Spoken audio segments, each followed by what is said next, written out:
आप लोग आए दिन न्यूज़ सुनते रहते हो, कभी कांस्टेबल का पेपर लीक हो गया, कभी एसआई का पेपर लीक हो गया, कभी नीट की परीक्षा में 67 बच्चों ने रैंक 1 हासिल किया, कभी सुनते हैं कोई एग्ज़ाम पोस्टपोन हो गया। तो इन सब के पीछे क्या कारण है? आखिर क्या क्या परिस्थितियाँ रहती हैं जो एग्ज़ाम लीक होता है, जो पेपर लीक हो जाता है पेपर होने से पहले? अभी फरवरी में उत्तर प्रदेश पुलिस कांस्टेबल का एग्ज़ाम हुआ था, तो उसका एग्ज़ाम हुआ था, एग्ज़ाम लोग देने जा रहे थे, उसके पहले उनके मोबाइल पे स्क्रीनशॉट फॉरवर्ड आ रहा है कि पेपर लीक हो गया, पेपर से पहले आंसर आ जा रहा है, क्या करे जाए? तो इन सब चीज़ों का सॉल्यूशन क्या हो सकता है? और आखिर ये जो यूपी, बिहार, राजस्थान, मध्य प्रदेश, इन सब इलाकों में ये सरकारी नौकरी का ज़्यादा क्रेज क्यों है?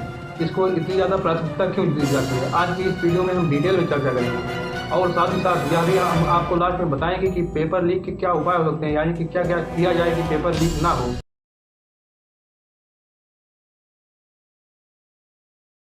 पेपर लीक का अगर सबसे मेन कारण देखा जाए तो वो है बढ़ती बेरोजगारी। बढ़ती बेरोजगारी के चक्कर में कंपटीशन बहुत ज़्यादा हो रहा है। यूपी, बिहार, राजस्थान, मध्य प्रदेश, इन सब क्षेत्रों में जो है कंपटीशन सरकारी नौकरी के लिए बहुत ज़्यादा है। बेरोजगारी को दूर करने के लिए कुछ लोग कहते हैं सरकार काम नहीं है। बात सही है आपकी, सरकार काम नहीं है, लेकिन सरकार का काम ये है कि रोजगार के अवसर प्रदान करे।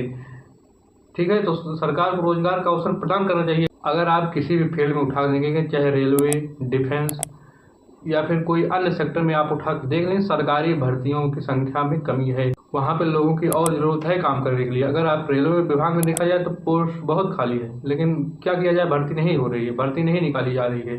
तो सरकार का काम रोजगार देना नहीं है किसी को। तो सरकार जा बांटेगी, भैया तुम लो रोजगार, भैया तुम लो रोजगार। सरकार का काम है रोजगार के अवसर प्रदान करना, और वह काम सरकार करना चाहिए, जो कि सरकार नहीं कर रही है बखूबी तरीके से। भारत की लगातार जनसंख्या वृद्धि के कारण सब लोगों तक रोजगार पहुंचाना एक बहुत मुश्किल काम है। ये बात सही है, इस बात में कोई डाउट नहीं है कि सब लोगों को सरकारी नौकरी नहीं मिल सकती। आप ये समझने की कोशिश करिए। इंडिया में बेरोजगारी का अंदाजा आप इस बात से लगा सकते हैं, अगर कोई भी वैकेंसी आती है जिसमें कि 5,000 6,000 पोस्ट हैं, तो उसके लिए लगभग 45 से 50 लाख तक फॉर्म फिलअप किए जाते हैं। और खासकर यूपी, बिहार, राजस्थान, मध्य प्रदेश, इन सब इलाकों में सरकारी नौकरी क्रेज इतना ज़्यादा क्यों बढ़ा? क्योंकि लोगों को हॉस्पिटल और जो है स्कूल प्राइवेट चाहिए, लेकिन दामाद उन सब लोगों को सरकारी ही चाहिए। सरकारी नौकरी पाने के बाद आप समाज में उस प्रकार से ट्रीट किए जाएंगे जैसे आपको ब्लूटूथ मिला हो। जलवा है हमारा। आप लोग जो वीडियो देख रहे हैं, जो कुछ लोग गांव से संबंधित हैं, वो एक बात जरूर नोटिस करते होंगे कि जिसके घर में सरकारी नौकरी है उसके घर पे लड़की वाले जा जाते हैं, और चाहे पड़ोसी के 100 बीघा जमीन रहे, कोई नहीं पूछने जाता। इस प्रकार का क्रेज लोग सरकारी नौकरी बना दी। सरकारी नौकरी तैयारी करना और सरकारी नौकरी पाना कोई गलत बात नहीं, लेकिन सरकारी नौकरी पेपर लीक हो जाना ये बहुत बड़ी गलत बात है। पिछले समय में अगर आप देखेंगे तो अगर जैसे रेल हादसा हो जाता था, रेल मंत्री अपना इस्तीफा देते थे। अगर प्रधानमंत्री की वजह से कोई भी हादसा हुआ तो अपना इस्तीफा दे देते। लेकिन आज के समय में देखेंगे, अगर रेलवे में कोई बड़ी दुर्घटना हुई, रेल मंत्री उसकी जिम्मेदारी ना लेते हुए वहाँ जाके रील्स बनाएंगे। शिक्षा मंत्री कहेंगे नहीं कुछ नहीं, पेपर ओपर लीक कुछ नहीं हुआ। तो इस प्रकार से आप गैर जिम्मेदाराना लोगों को जब सत्ता में बैठाएंगे, वो बैठ के आएंगे तो क्या भला करेंगे आपका? आप खुद ही सोच लीजिए।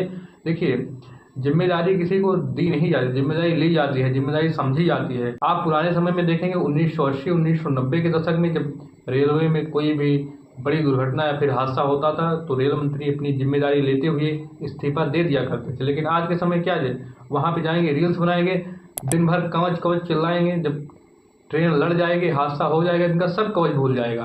बताएंगे हम इस प्रकार से पूरे ट्रेनों में कवच की व्यवस्था किए हैं कि ट्रेन लड़ने से पहले रुक जाएगी, लेकिन जब लड़ जाती है तो कहते हैं, कुछ बोलते ही नहीं, वहाँ जाकर रील्स बनाएंगे बस। तो चाहे शिक्षा मंत्री हो, चाहे रेल मंत्री हो, चाहे जो भी मिनिस्टर हो, चाहे हेल्थ मिनिस्टर हो, अगर जैसे शिक्षा मंत्री हैं तो उनको अपनी जिम्मेदारी लेनी पड़ेगी। उनको समझना पड़ेगा कि पेपर क्यों लीक हो रहा है, इस पर क्या कानून बनाए जा सकते हैं, इस पर कोई कठोर कानून बनाया जाए। हमारी नज़र में अगर कोई सरकारी नौकरी पेपर लीक करता है तो उसको 10 से 15 साल तक का जेल, और अगर वह कोई भी सरकारी पोजीशन पर है तो उसको परमानेंट सस्पेंड कर दिया जाना चाहिए। और बाकी मिलते रहेंगे, वीडियो आती रहेगी। जय हिंद।